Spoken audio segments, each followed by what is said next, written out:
Bem, pessoal, vamos de BTC no fim de tarde dessa sexta-feira, 23 de agosto. Agora na Espanha, 21 horas e 52 minutos. No Brasil, 16 e 52 da tarde. Gente, a nossa cunha triangularizada de caráter ascendente, ou seja, com a aresta superior flat, que tinha como faixa resistencial brutal algo entre 60 e 62 e a aresta inferior formando essa sequência de fundos ascendentes com uma inclinação padrão de 45 graus, acabou confirmando o que a literatura da análise técnica dava conta e a gente acabou promovendo uma mega explosão ascendente, chegou a fazer a máxima até agora essa fuga ascendente em 63812, agora está 63.603, ou seja, está próximo ali do topo. A gente segue investigando a faixa de justiça do preço para cima.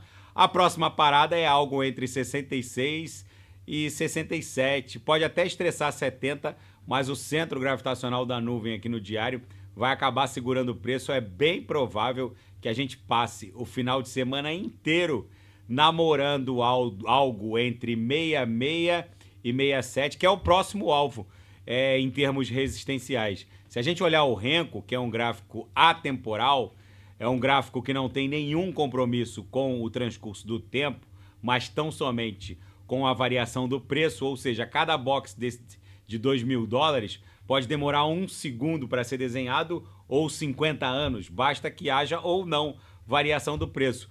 Pelo Renko, a nossa próxima parada é o patamar de $70.000. Na minha leitura, é para lá que a gente vai.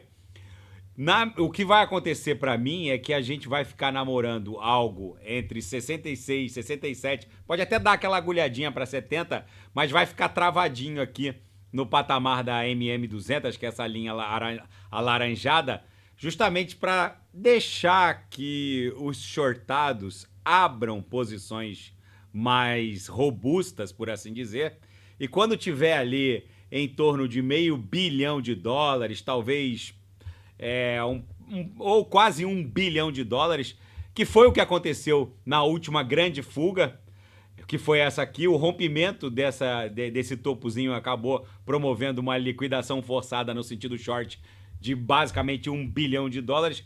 Eu acho que quando os shortados estiverem no sentido, os alavancados no sentido short, estiverem com posições comprometidas em torno de 1 bi, aí sim isso aqui vai explodir para estressar 73777.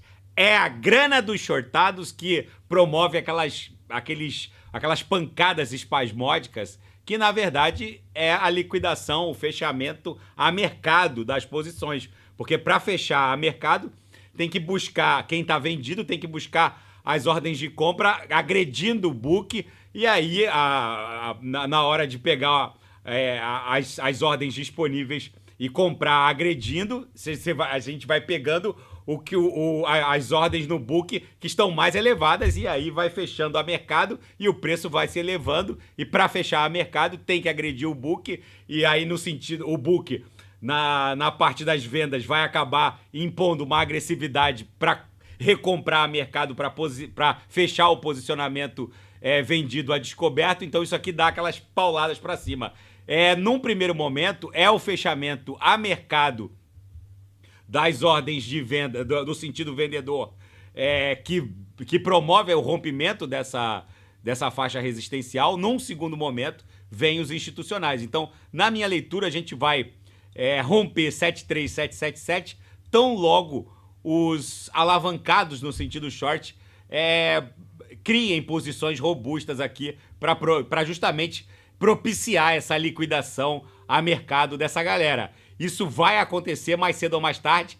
Aqui no gráfico semanal, a gente reverteu aquele doji levemente vendedor para um doji com um corpo real comprador robusto já. Estava um doji levemente vendedor há poucos minutos atrás, agora já está criando uma certa musculatura nesse corpo real comprador. Lembrando que eu avisei que depois de estressar a base da canaleta virtual de baixa, que na verdade é uma grande bandeira de alta, o mastro está bem desenhado, a gente iria estressar os cumes dessa LTB, e é o que está acontecendo, que são os cumes dessa congestão.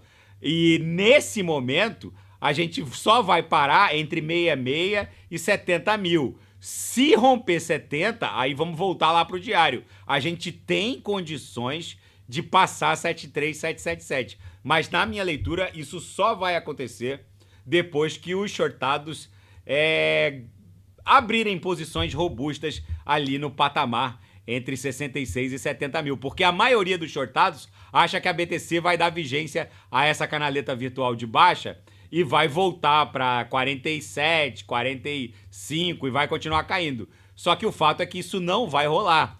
O nosso padrão xícara alça segue plenamente vigente. O padrão mastro bandeira segue totalmente vigente aqui no gráfico semanal. Isso aqui vai explodir para cima. Fora o que está acontecendo nesse encontro de banqueiros centrais em Jackson Hole, onde basicamente os bancos centrais entenderam que eles não podem mais inchar os respectivos balanços patrimoniais. É só ver o balanço patrimonial do Fed. A continuar nessa toada, daqui a pouco o balanço patrimonial do Banco Central norte-americano vai estar maior que o PIB. O balanço patrimonial do Fed estava avançando para cima de 11 trilhões e o PIB está lá estagnado em 23 tri. Ou seja, é muito provável que depois dessa reunião em Jackson Hole, eles alimentem ávido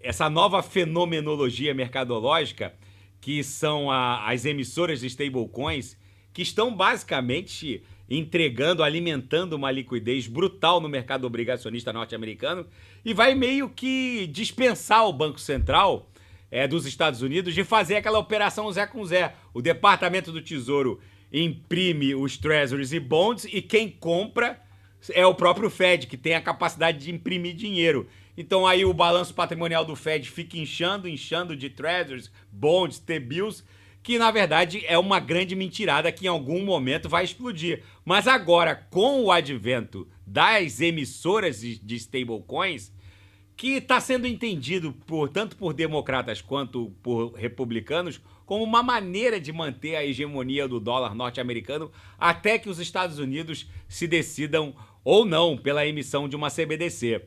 Mesmo que chegue a CBDC, muitos americanos, temendo um escrutínio, uma investigação por parte dos órgãos reguladores, principalmente tributários, vão acabar fazendo uso de stablecoins que primam pela privacidade. Eu, por exemplo, já vou aqui em estabelecimentos no sul da Espanha, em Málaga, e pago com o SDT, já tem um QR Code ali, principalmente na rede Tron. Já é possível comprar bens e serviços pagando com o SDT na rede BSC, na rede Tron, na rede ETH, a taxa é um pouco cara, mas enfim, o fato é que os americanos, principalmente agora nessa reunião de Jackson Hole, ficou definido que os bancos centrais do G7 não podem inchar ainda mais os seus respectivos balanços patrimoniais. Então a tendência é que eles alimentem essa indústria de stablecoins. Não é à toa que está surgindo emissoras de stablecoins desde os Emirados Árabes Unidos, lastreada no dirham lá de Dubai, lá dos Emirados Árabes Unidos, até stablecoins na zona do euro, lastreadas, pareadas em 1 para 1 com o euro. Com essa crescente indústria das stablecoins, num primeiro momento, o market cap das emissoras de stablecoins, como a Tether, por exemplo, vai explodir mais do que já explodiu. Vamos lá no market cap da Tether. Nesse momento, tá em 117 bi. Só que se a gente olhar o gráfico, isso aqui não para de subir. É uma coisa absolutamente insana. Isso aqui é a evolução do market cap da USDT. Então, há exatamente um ano atrás, estava ali em menos de 50 bi. Agora já está em 117 bi.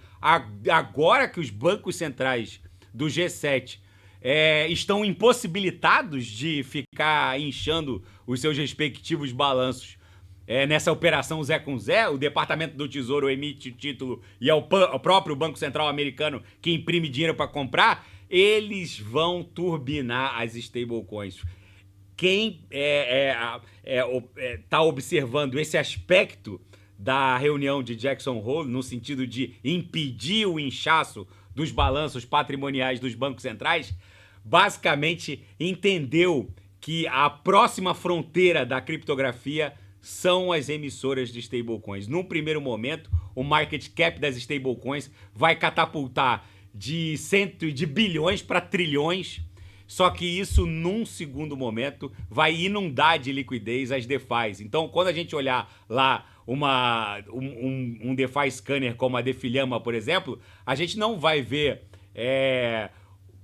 uma totalidade de riqueza bloqueada em 87 bi. Isso aqui vai catapultar para 87 tri. E outra é a abertura de capital das emissoras de stablecoins que vai levar isso aqui para casa das dezenas de trilhões. Eu volto a insistir com os senhores. Não ousem estar desembarcados do mundo cripto quando essa corrida maluca, que é a explosão dessa onda 3 aqui para as altcoins, começar. O que ficou definido em Jackson Hole não guarda precedente com nenhum outro ciclo. Basicamente, o que eles definiram é que bancos centrais do G7 não podem mais inchar os seus balanços patrimoniais. E vem aí um quantitative easy, um quantitative tightening não tem mais possibilidade porque vem eleições, basicamente os Estados Unidos estavam caminhando para uma recessão. O que vem aí é um novo viés dovish por parte do Fed, mas completamente inédito, que é justamente o aumento da liquidez via emissoras de stablecoins. Basicamente, os Estados Unidos agora vão imprimir títulos de curtíssimo prazo para inundar os balanços das emissoras de stablecoins, que tanto do ponto de vista democrata quanto do ponto de vista republicano, os dois partidos já entenderam que as stablecoins, depois que o russo regulamentou o uso de cripto, principalmente stablecoins, para quitação de obrigações transnacionais, porque a Rússia foi excluída do sistema SWIFT de pagamentos por conta da invasão da Ucrânia.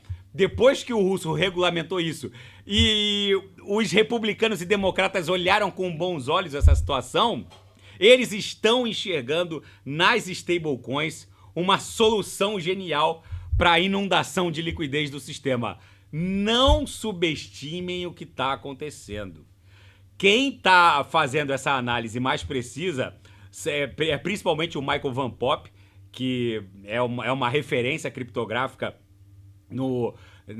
ele basicamente tem 1 milhão de seguidores e é uma referência criptográfica. Ele fez essa ponderação cirúrgica a partir da reunião de Jackson Hole. Não ousem estar desembarcados, porque o que vem por aí não tem precedente nos ciclos anteriores em termos de inundação de liquidez. Os bancos centrais vão abarrotar as emissoras de stablecoins de títulos de curtíssimo prazo, porque eles precisam ter curto prazo para poder fazer frente a um eventual resgate. E isso basicamente vai promover uma inundação sem precedente junto às DeFis. Então, uma Solana facilmente bate 1.300, talvez até 1.500. Uma TRX facilmente passa de $1 nesse ciclo. Uma AVAX facilmente passa dos $100 e por aí vai. Algumas altcoins já iniciaram as suas respectivas temporadas, out-season. É só ver o que está acontecendo com a AVAX agora. Subiu 5,67, mas ontem estava subindo 5% também. A Toncoin, deixa eu ver, a NIR subindo 10,69. Ou seja, gente, as grandes soluções de camada 1, onde são cunhadas principalmente o SDTs, estão explodindo.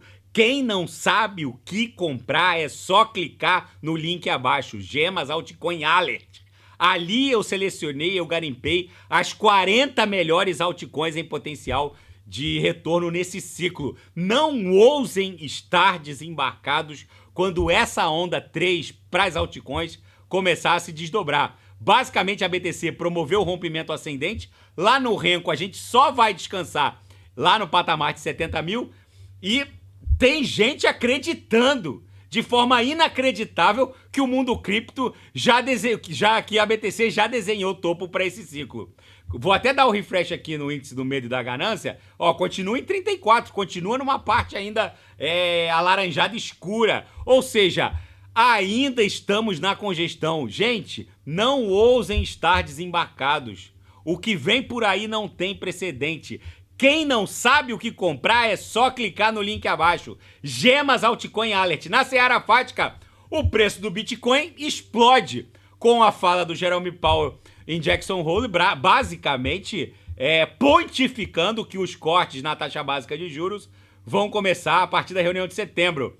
E a Sony revelou o lançamento de uma solução de camada 2 rodando junto à rede ETH, a Sonium. É um roll-up rodando numa camada 2 da rede ETH.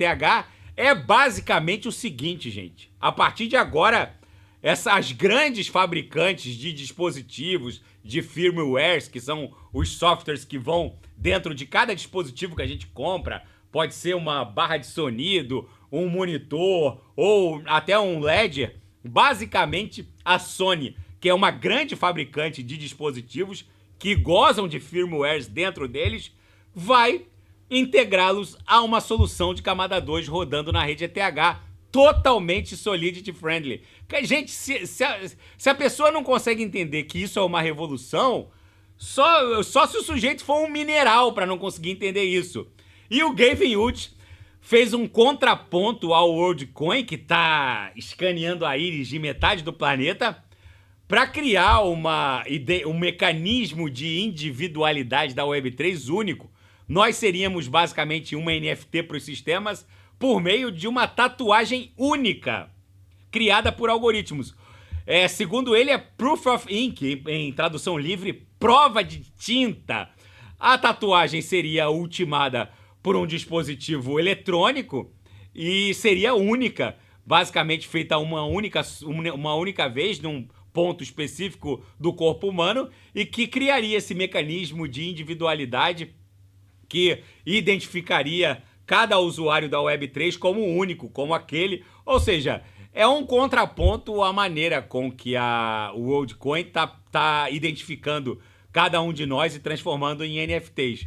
Mas enfim, cada solução vem com as suas peculiaridades. Eu confesso que colocar uma tatuagem no meu corpo não seria... Eu não veria isso como uma solução totalmente adequada, mas não deixa de ser uma sugestão. Na seara geopolítica e finanças internacionais, Jerome Powell pontificou que chegou a hora de o Fed reduzir a taxa básica de juros. Agora o mercado entrou numa nova paranoia. Qual será a taxa básica neutra? O chefe do Banco Central, o chairman do Banco Central americano, o Jerome Powell, não falou em taxa neutra. Só disse que o início do corte vai começar na próxima reunião de setembro.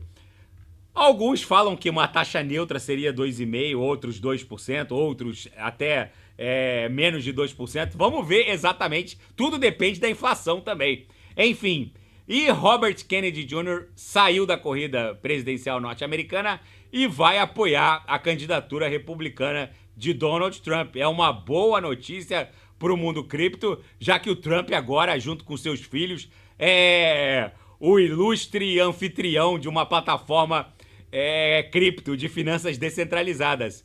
E uma mega obra de engenharia está se desdobrando no Mar Báltico, basicamente uma rodovia que vai ligar Hamburgo a Copenhague, vai passar pelo leito do Mar Báltico por meio de um túnel, o túnel de Fehmarnbelt.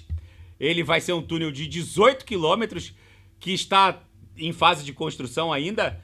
Segundo essa reportagem aqui da The Guardian, a rodovia estará aberta a partir de 2029. É uma obra de mais de 6 bilhões de euros e o túnel vai estar sendo construído no leito do Mar Báltico e vai criar uma opção rodoviária de Hamburgo até Copenhague sem a necessidade de passar por ferryboats, por balsas, enfim. É o novo normal, uma tecnologia de blocos imersivos, né, que são construídos inteiramente em terra seca e colocados como se fossem legos no leito do oceano. Enfim, gente, nesse mundo futurista apocalíptico Mad Max, a BTC segue aqui agora tentando desenhar um candle para dentro da nuvem. Ela está aprisionada, obviamente, na confluência entre a MM200 e o próprio centro gravitacional da nuvem. Para mim, a gente vai desenhar mais um corpo real comprador amanhã. E no domingo a gente deve travar entre 66 e 67. Entre 66 e 67, pode até agulhar para 70, mas vai recuar. O fato é que esse rompimento dessa congestão aqui, em torno de 70, só deve rolar, vamos botar lá no Renko, para a gente ver com mais clareza, esse rompimento de 70 só deve acontecer quando os shortados tiverem grana suficiente para serem liquidados num montante ali em torno de $1 bilhão. Por enquanto, ainda não há tanta posição no sentido short assim. É preciso que os shortados encham a mão para que na liquidação forçada deles haja agressão suficiente no book para fazer romper 73777. É a grana dos shortados que faz a gente romper a resistência. Depois, meus amigos, é chapéu pro palhaço, porque os institucionais vão entrar pesado. Tá bom, pessoal? Se nada fugir do script, eu volto amanhã para analisar a própria BTC. Quem não sabe o que comprar, fica o alerta. Gemas Altcoin Alert, não ousem estar desembarcados do mundo cripto quando essa onda 3 começar, tá bom? E quem quiser sugerir alguma análise, é só colocar nas mensagens abaixo. Fiquem com Deus, grande abraço. Amanhã eu tô de volta. Valeu!